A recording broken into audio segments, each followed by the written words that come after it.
मैं भी बिना कुंडी लगाकर सोती, काश मैं भी लड़का होती। झल्ली बनकर दौड़ती उड़ती, सारी रात दोस्तों के साथ फिरती, काश मैं भी लड़का होती। हमारे देश को आज़ाद हुए पूरे 78 वर्ष हो चुके हैं और हमने 78वां स्वतंत्रता दिवस भी मना लिया है। लेकिन एक महिला, एक औरत, एक लड़की होने के नाते क्या एक महिला, एक लड़की को स्वतंत्रता मिल चुकी है?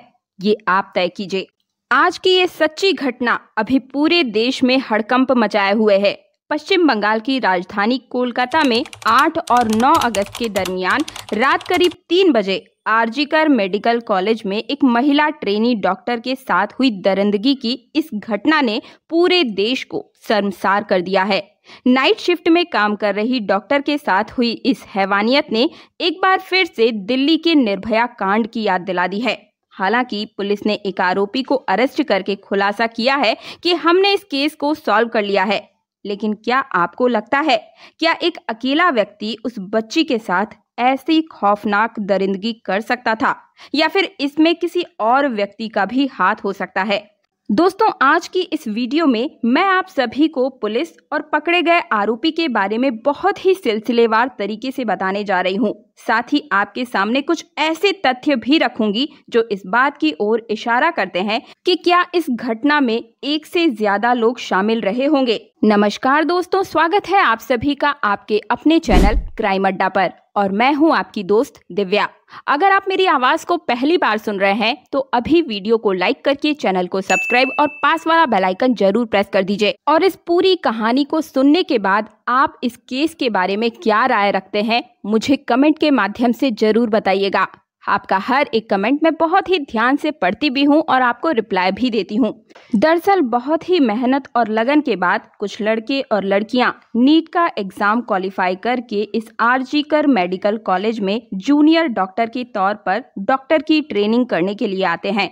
और इसी कॉलेज में एक ऐसी लड़की थी जिसने बड़ी मेहनत से पढ़ाई की थी, क्योंकि उसके माता पिता का सपना था कि उनकी इकलौती बेटी पढ़ लिख कर डॉक्टर बने और बेटी का सपना ये था कि अपने माँ बाप के सपने को पूरा करूं और उनको इस गरीबी के दलदल से बाहर निकालूं, क्योंकि उस लड़की के गरीब पिता कोलकाता से दूर नॉर्थ 24 परगना में रहा करते थे और उनके परिवार में केवल 3 ही लोग थे। एक तो जूनियर डॉक्टर लड़की, उसकी माँ और उसके पिता। उसके पिता अपना घर चलाने के लिए और अपनी बेटी को पढ़ाने के लिए बच्चों की स्कूल यूनिफॉर्म बेचा करते थे और उन्हें स्कूल यूनिफॉर्म को बेचकर वो अपना घर चलाते और अपनी बेटी को पढ़ा रहे थे। उनकी बेटी ने भी धीरे धीरे एमबीबीएस की पढ़ाई पूरी कर ली थी। एमबीबीएस करने के बाद वो आरजीकर मेडिकल कॉलेज में पीजी की सेकेंड ईयर स्टूडेंट थी। अब उसके सामने उसका खूबसूरत कैरियर था, यानी उसके माँ बाप बचपन से जो सपना देख रहे थे उसे अब वो पूरा करने वाली थी। उनकी बेटी डॉक्टर बनने वाली थी और उनके घर पर हालात अब बदलने वाले थे। लेकिन अचानक 9 अगस्त की सुबह को उनके सारे सपने टूट कर बिखर गए। जिस बेटी से उन्होंने 8 अगस्त की रात को फोन पर बात की, उसी बेटी की मौत की खबर सुबह उनके परिवार को मिली। माँ बाप रात को बेटी से बात करके तसल्ली से सो गए थे, लेकिन उनकी अगली सुबह इतनी भयानक होगी ये उन्होंने कभी सपने में भी नहीं सोचा था। दरअसल trainee doctor Moumita Debnath RG Kar medical college में नाइट ड्यूटी कर रही थी। वो पिछले कई दिनों से नाइट शिफ्ट कर रही थी। उसकी ड्यूटी करीब 10 बजे के आसपास शुरू हो जाती थी और जब सुबह की उसकी शिफ्ट खत्म हो जाती तो मौमिता हॉस्पिटल से सीधे अपने घर को चली जाती थी, क्योंकि ये हॉस्पिटल लाल बाजार इलाके में था। इसलिए 8 अगस्त 2024 को भी हर रोज की तरह वो अपने घर से हॉस्पिटल जाने के लिए निकली। हॉस्पिटल पहुंचने के बाद जो पेशेंट उसके अंडर में थे उसने उन मरीजों को देखा, यानी कि उन्हें अटेंड किया और इस काम में उसे रात के करीब 2 बज गए थे। उस समय हॉस्पिटल में मरीजों और उसके साथ आने वाले लोगों की भीड़ थोड़ी कम हो गई थी और हॉस्पिटल में सन्नाटा छाने लगा, क्योंकि उस समय मरीज भी कम होने लगे थे। इसलिए ट्रेनी डॉक्टर मौमिता को भी थोड़ा फुर्सत का समय मिला तो उस जूनियर डॉक्टर ने अपने 4 और जूनियर डॉक्टरों के साथ बैठकर हॉस्पिटल की कैंटीन में रात का खाना खाया। उस समय रात के करीब 2 बज रहे थे। खाना खाने के बाद अक्सर इमरजेंसी वार्ड की ड्यूटी में जब सारे डॉक्टर या मेडिकल स्टाफ थक जाते हैं तो वो हॉस्पिटल के ही सेमिनार हॉल में आराम करने के लिए चले जाते थे। हालांकि इस सेमिनार हॉल में करीब 25 से 30 लोगों के बैठने के लिए वहां कुर्सियां भी लगाई गई है, क्योंकि जब भी हॉस्पिटल में कोई फंक्शन होता था तो वो इसी सेमिनार हॉल में ही हुआ करता था। ये सेमिनार हॉल 4थी मंजिल पर बनाया गया है। लेकिन अजीब बात यह है दोस्तों कि इतने बड़े और प्रसिद्ध आरजीकर मेडिकल कॉलेज में स्टाफ के आराम करने के लिए कोई भी कमरा, कोई भी रूम क्यों नहीं बनाया गया है। जो मेडिकल स्टाफ शिफ्ट में ड्यूटी करने के बाद थक जाते हैं, उन्हें आराम करने के लिए कोई भी रूम अलॉट क्यों नहीं किया गया है। तो सभी जूनियर डॉक्टर और बाकी स्टाफ के लोग उसी 4th फ्लोर के सेमिनार हॉल में आराम करने के लिए चले जाते थे और वहां पर बैठकर मेडिकल स्टाफ के लोग थोड़ी देर आराम कर लेते थे और फिर थोड़ी देर के बाद वो लोग वापस अपनी ड्यूटी पर चले जाते थे। इसी तरीके से ये जूनियर डॉक्टर यानी मौमिता देवनाथ भी रात का खाना खाने के बाद अपने डॉक्टर साथियों को गुड नाइट कहकर करीब 2 से 3 बजे के दरमियान यानी कि 2:30 बजे के आसपास 4th फ्लोर पर बने उस सेमिनार हॉल में जाती है और वहां जाकर मौमिता सोचती है कि वो थोड़ी देर आराम करेगी और फिर उसके बाद अपनी बाकी शिफ्ट को पूरा करेगी। लेकिन उस जूनियर डॉक्टर मौमिता के सेमिनार हॉल में जाने के बाद सुबह तक उसके बारे में किसी को कुछ भी पता नहीं चलता है। उधर उसके साथ नाइट शिफ्ट में काम करने वाले दोस्तों को भी लगा कि शायद मौमिता अपने घर चली गई है, इसलिए वो लोग भी अपनी अपनी ड्यूटी में बिजी हो जाते हैं। इसके बाद धीरे धीरे रात गुजर गई और फिर अगली सुबह हो गई थी, यानी रात 3 बजे से लेकर सुबह के करीब 8:30 बजे तक भी उस हॉस्पिटल का माहौल बिल्कुल शांत और नॉर्मल था। लेकिन जब 8:30 बजे हॉस्पिटल का एक स्टाफ उसी सेमिनार हॉल का दरवाजा खोलकर अंदर जाता है और जैसे ही वो अंदर जाता है तो उसके मुंह से चीख निकल जाती है, क्योंकि वहां पर उसने देखा कि सामने फर्श पर एक गद्दा पड़ा है और उस गद्दे पर एक लड़की की लाश पड़ी हुई है। इसके बाद वो उस लड़की को थोड़ा और करीब जाता है और उसने देखा कि उसके चारों तरफ खून ही खून फैला हुआ है। ये सब देखने के बाद वो व्यक्ति बदहवास हालत में चीखता हुआ उस सेमिनार हॉल से बाहर की ओर भागता है। उसकी चीखें सुनकर स्टाफ के कुछ लोग भी वहां पर पहुंच जाते हैं और फिर देखते ही देखते कुछ ही देर में हॉस्पिटल के तमाम डॉक्टर, जूनियर डॉक्टर तथा स्टाफ के सभी लोग वहां पर इकट्ठा हो गए और फिर जो कुछ भी उन्होंने अपनी आंखों से देखा उसे देखकर उनकी भी चीख निकल गई थी, क्योंकि वहां पर lady junior doctor Moumita Debnath लहूलुहान पड़ी हुई थी। उसके जिस्म पर ऊपर के कुछ कपड़े तो थे लेकिन नीचे के कपड़े बिल्कुल भी नहीं थे, यानी वो अर्धनग्न अवस्था में थी। उसे पूरे शरीर पर यानी चेहरे से लेकर पैरों तक शायद ही कोई ऐसी जगह होगी जहां पर जख्म का कोई निशान ना हो। उसकी दोनों आंखों और चेहरे से खून रिस रहा था। इसके बाद आनन फानन में उस जूनियर डॉक्टर की लाश को कपड़ों से ढक दिया गया। हालांकि आमतौर पर ऐसे जख्मियों को या फिर ऐसी लाश को हॉस्पिटल ले जाया जाता है, लेकिन डॉक्टर मौमिता देवनाथ तो हॉस्पिटल में ही पड़ी थी और वहां पर मौजूद डॉक्टरों को उसी समय ये पता चल गया था कि अब उसकी सांसें थम चुकी है और वो मर चुकी थी। इसके बाद ट्रेनी डॉक्टर मौमिता की लाश को मुर्दा घर ले जाया गया, क्योंकि उस लाश की शिनाख्त पीजी सेकेंड ईयर स्टूडेंट के रूप में हो चुकी थी। इसलिए जूनियर डॉक्टर मौमिता देवनाथ के घर वालों को भी इस घटना की सूचना दे दी गई। सूचना मिलते ही ट्रेनी डॉक्टर के घर वाले कोहराम मचाने लगे और फिर कुछ ही देर के बाद उसके घर वाले भी हॉस्पिटल पहुंच गए।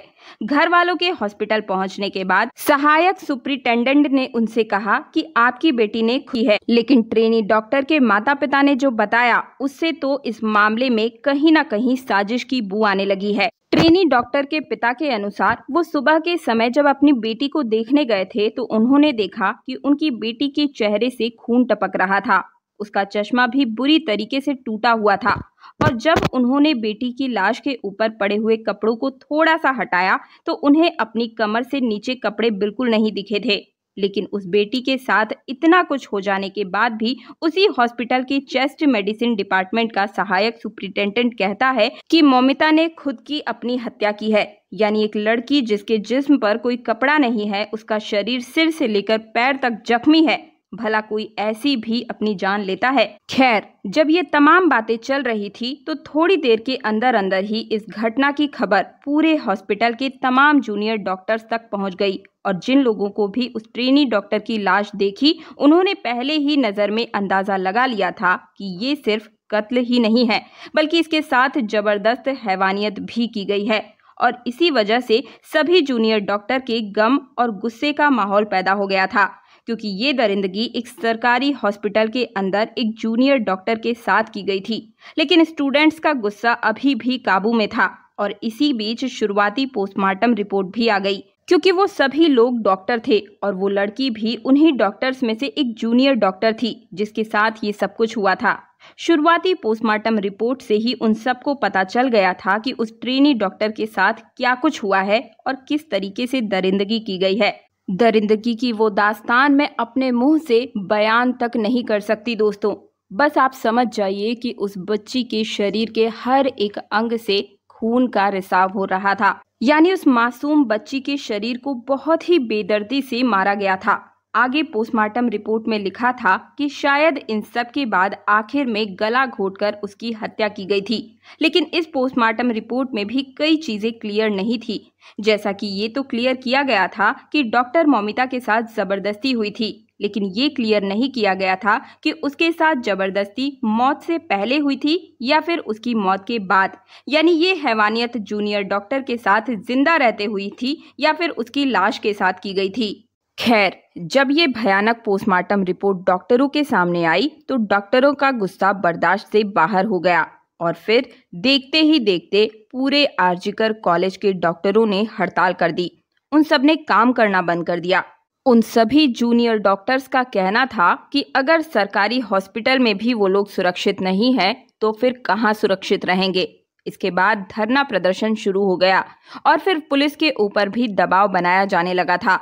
हालांकि शुरुआत में कोलकाता पुलिस ने भी इस केस को यूं ही अनदेखा करने की कोशिश की, लेकिन जब पता चला कि लोग बहुत ज्यादा गुस्से में हैं, तो अचानक मामले को हाथ से निकलता देखकर कोलकाता पुलिस को तुरंत एक स्पेशल टीम का गठन करना पड़ा। इसके बाद इस केस की जांच शुरू की गई। ये मामला चीफ मिनिस्टर तक भी गया। साथ ही साथ इस मामले पर पॉलिटिक्स भी शुरू हो गई और जब पुलिस ने अपनी जांच शुरू की तो फिर धीरे धीरे इस दरिंदगी और कत्ल की कहानी सामने आई। पुलिस ने सबसे पहले उस सेमिनार हॉल की जांच शुरू की जहां पर उस ट्रेनी डॉक्टर की लाश मिली थी, क्योंकि उस सेमिनार हॉल के अंदर कोई सीसीटीवी कैमरा नहीं था, जिस कारण ये पता नहीं चल पा रहा था कि उस रात सेमिनार हॉल के अंदर कौन गया था और क्या हुआ था। इसके बाद कोलकाता पुलिस ने पता लगाना शुरू किया कि उस रात जूनियर डॉक्टर कब कहाँ थी, किस इमरजेंसी वार्ड में उसकी ड्यूटी थी। साथ ही साथ नाइट ड्यूटी में जिस जूनियर डॉक्टर के दोस्त थे उन सभी चश्मदीदों से पूछताछ की गई। पूछताछ में पता चला कि डॉक्टर मौमिता ने आखिरी बार अपने इन्हीं 3 से 4 दोस्तों के साथ खाना खाया था। इसके बाद उन दोस्तों से भी पूछताछ की गई और इस सारी पूछताछ के बाद पुलिस ने अनुमान लगाया कि करीब 3 बजे के आसपास खाना खाकर वो lady junior doctor seminar hall में आराम करने के लिए गई थी। हॉस्पिटल से ज्यादातर डॉक्टर और स्टाफ के लिए वहां जाकर आराम करना बिल्कुल नॉर्मल था, क्योंकि सेमिनार हॉल के अंदर कोई कैमरा नहीं था। इसलिए पुलिस ने सेमिनार के आसपास लगे कैमरे पर फोकस किया और इत्तेफाक से पुलिस को 2 ऐसे कैमरे मिल गए जो उस सेमिनार हॉल की एंट्री और एग्जिट गेट को कवर कर रहे थे। इसके बाद पुलिस ने चश्मदीदों के बताए गए समय के अनुसार, यानी कि रात 3 बजे से लेकर ट्रेनी डॉक्टर की लाश मिलने तक के समय, यानी कि 8 बजे तक के सभी सीसीटीवी कैमरा को खंगालना शुरू किया तो बहुत सारे लोग उस सेमिनार हॉल की तरफ जाते हुए दिखाई दिए। उनमें कई नर्स भी थी और कई जूनियर डॉक्टर्स भी थे। इसके अलावा कुछ और स्टाफ के लोग भी थे। इसलिए पुलिस के सामने चुनौती ये थी कि अब उनमें से किस पर शक किया जाए। काफी सोच विचार के बाद पुलिस ने इसका हल ये निकाला कि उस समय सीसीटीवी कैमरे में सेमिनार हॉल के सामने से जो लोग नॉर्मल कपड़ों से गुजरे हुए दिखाई दे रहे थे, पुलिस ने उन सभी को अच्छे से चेक करना शुरू किया और साथ ही साथ हॉस्पिटल स्टाफ के जो हेड हैं उन सबको भी बुलाकर सीसीटीवी दिखाना शुरू किया और उनसे भी कहा गया कि आप आइडेंटिफाई कीजिए कि इन लोगों में से कौन क्या है।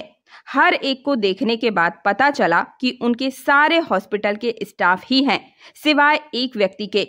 पुलिस ने जब उस व्यक्ति के बारे में पूछा कि ये कौन है, तो पता चला कि वो स्टाफ नहीं है, बल्कि वो तो एक सिविल वॉलंटियर यानी कि एक सामाजिक कार्यकर्ता के रूप में उस हॉस्पिटल में आता जाता रहता था। उसका काम लोगों की मदद करना और उनको हॉस्पिटल में भर्ती करवाना था। साथ ही वो व्यक्ति कोलकाता पुलिस के लिए भी काम किया करता था। कोलकाता पुलिस को कुछ इन्फॉर्मेशन देना या फिर उनके लिए कुछ छोटे मोटे काम किया करता था। उसके बारे में पूछने पर पता चला कि उसका नाम संजय रॉय है। इस नाम को ध्यान से सुन लीजिए दोस्तों। हॉस्पिटल स्टाफ से पूछा गया कि संजय रॉय उस रात वहां हॉस्पिटल में क्या कर रहा था।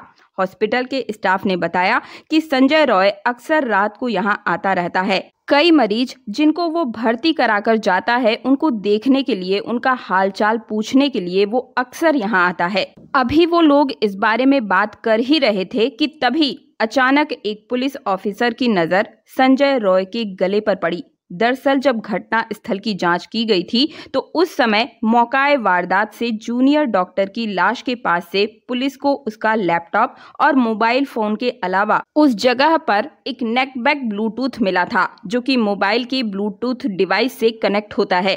पहले तो पुलिस को लगा कि शायद ये जूनियर डॉक्टर का ही है, क्योंकि उसका मोबाइल भी वहीं पर पड़ा हुआ था।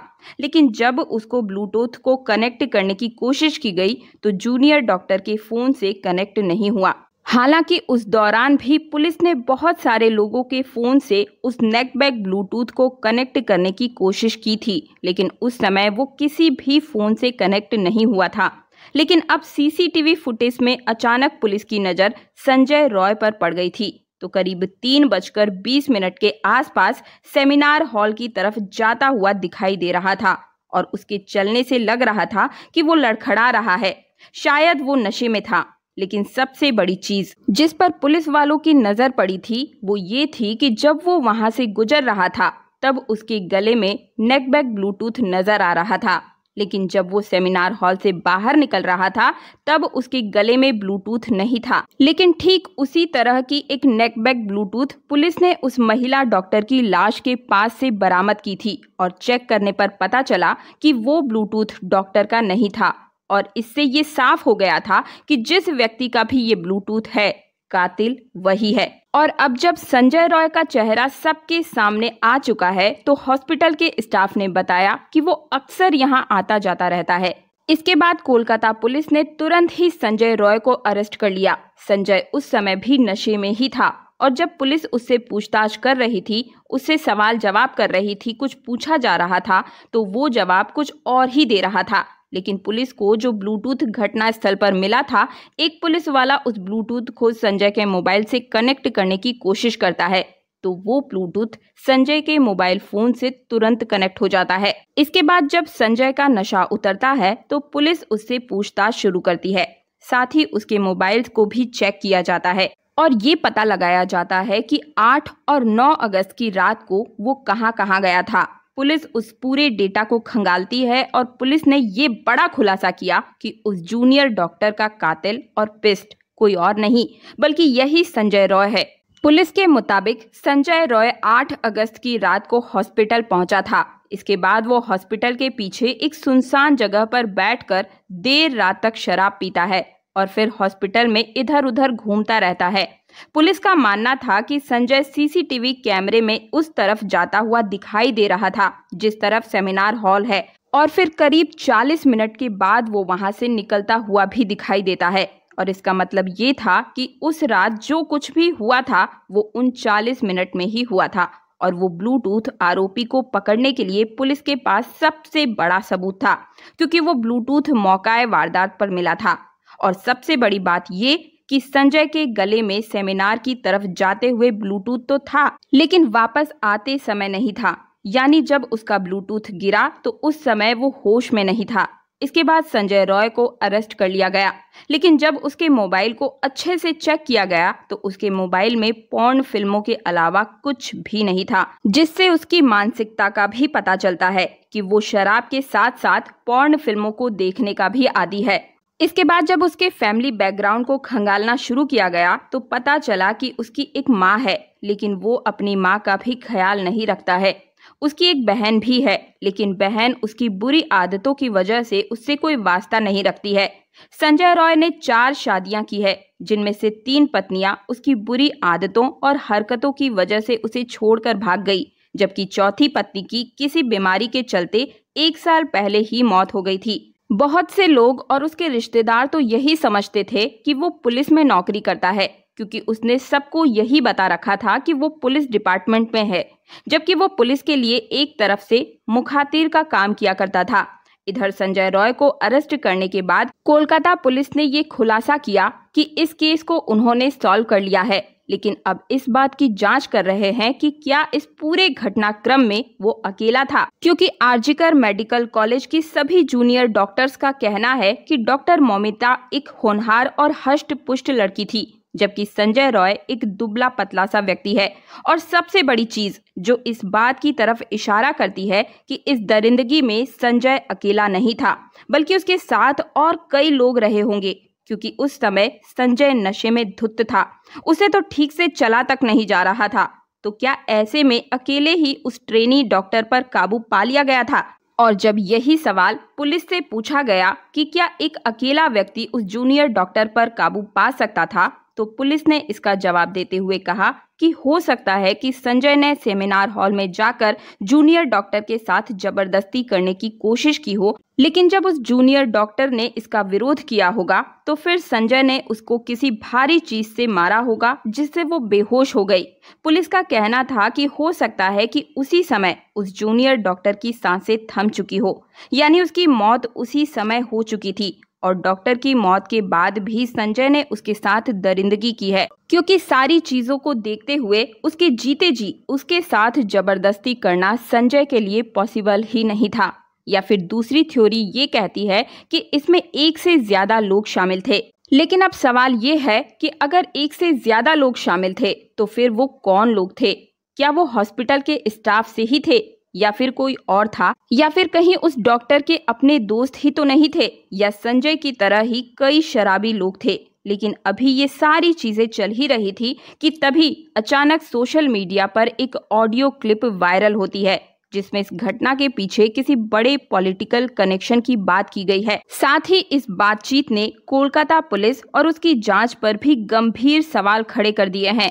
ये ऑडियो क्लिप बंगाली भाषा में है और आपको सोशल मीडिया पर आसानी से सुनने को मिल जाएगी। हालांकि 8 और 9 अगस्त की दरमियानी रात को कोलकाता के सरकारी हॉस्पिटल में महिला ट्रेनी डॉक्टर के साथ हुई इस हैवानियत के आरोप को पुलिस ने चुस्ती फुर्ती दिखाते हुए मात्र 24 घंटों के अंदर अरेस्ट भी कर लिया था। लेकिन अब सवाल ये है कि आखिर आरोपी पकड़े जाने के बाद भी सभी ट्रेनी डॉक्टर्स इंसाफ की मांग पर क्यों अड़े हुए हैं? क्यों आरोपी के पकड़े जाने के बाद भी डॉक्टर्स का गुस्सा शांत नहीं हो पा रहा है? और क्यों आरोपी के पकड़े जाने के बाद भी सीबीआई जांच की मांग की जा रही है?